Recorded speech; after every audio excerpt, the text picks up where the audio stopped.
Most Christians grow up hearing about angels, yet very few are ever invited to slow down and really think about what angels are and what they are not. They appear in stories, paintings, and songs, but often stay distant, almost decorative, like figures from a past we admire but do not explore. Before we dive in, if you love discovering hidden truths in the Bible and want more insights into God's creation, hit subscribe and stay with me. This is not about secret knowledge or fear. It is about noticing something gentle that has been there all along. When most people imagine angels, they picture glowing beings with wings floating quietly in the background of God's work. That image is not wrong, but it is incomplete. Angels in the biblical world were not meant to be decorations or symbols of comfort alone. They were active, purposeful, and deeply connected to how God interacts with creation. Listen carefully to this idea because it changes the tone of everything that follows. Angels are not the center of the story. They never were. They exist to point attention away from themselves and toward God's will. Many Christians have never been told that angels are described more by what they do than by what they look like. Their identity is tied to service, movement, and obedience. They act, they carry messages, they protect, they guide, they stand, they watch.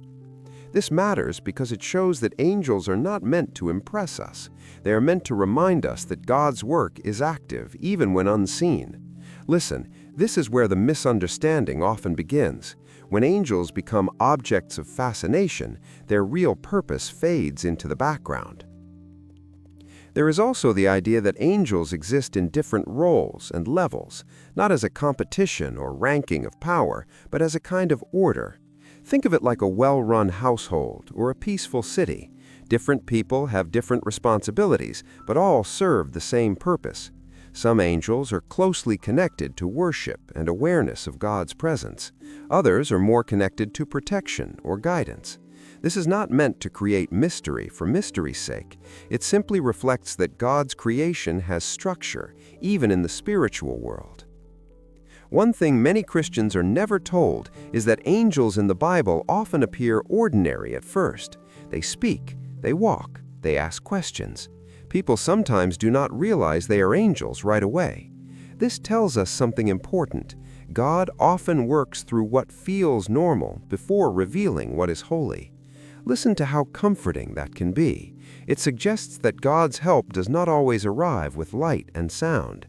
Sometimes it arrives quietly, through calm direction, wise timing, or unseen protection.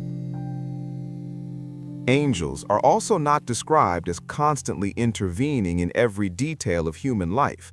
They are present, but not intrusive. They act when God sends them, not when humans demand them. This protects us from turning faith into superstition. It keeps prayer grounded. Prayer is not about calling angels to act for us. It is about trusting God, who may work through many means, seen and unseen. Understanding this can gently shift how a person prays. Instead of asking for signs and wonders, prayer becomes more about trust, patience, and awareness. Listen, there is a quiet truth here that many people miss. Angels remind us that we are not alone, but they also remind us that we are not in control.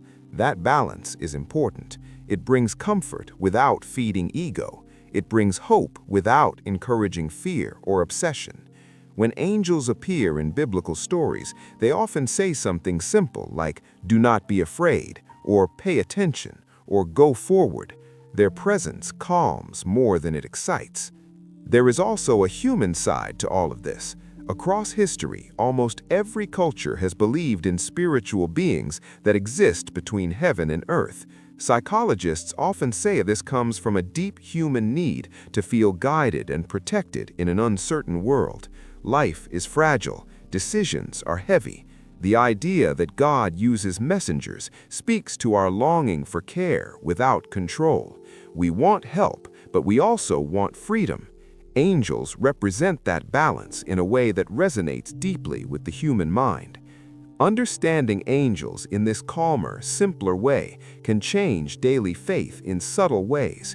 It can make moments of silence feel meaningful instead of empty. It can make timing feel intentional instead of random. It can help someone pause and listen inwardly before reacting, not because an angel is whispering commands, but because God's guidance often feels like clarity rather than noise. Listen, that difference matters more than most people realize. Another lesser-known truth is that angels are not described as seeking attention or praise. They never ask humans to focus on them. They redirect attention back to God every time. This teaches a quiet lesson about humility.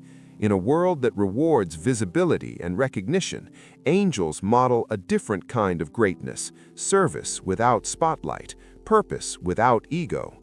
That alone can reshape how a person thinks about spiritual maturity. Many Christians are surprised to learn that angels are not portrayed as emotional companions in the way modern culture suggests. They are caring but focused, compassionate but clear. This keeps faith grounded. It reminds believers that comfort does not always come through emotional warmth. Sometimes it comes through direction, restraint, or protection we only recognize later. Listen to this final reflection carefully.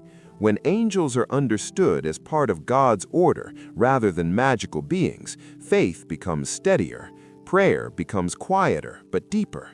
Trust grows without needing constant proof. The world feels less chaotic, not because everything makes sense, but because nothing is wasted. As you step away from this moment, it may be worth reflecting on what angels have meant to you until now. Were they symbols, stories, or distant figures? And how might seeing them as humble servants of God change how you see guidance, patience, and trust in your own life? Let that thought stay with you gently, not as something to solve, but as something to live with, quietly shaping faith day by day.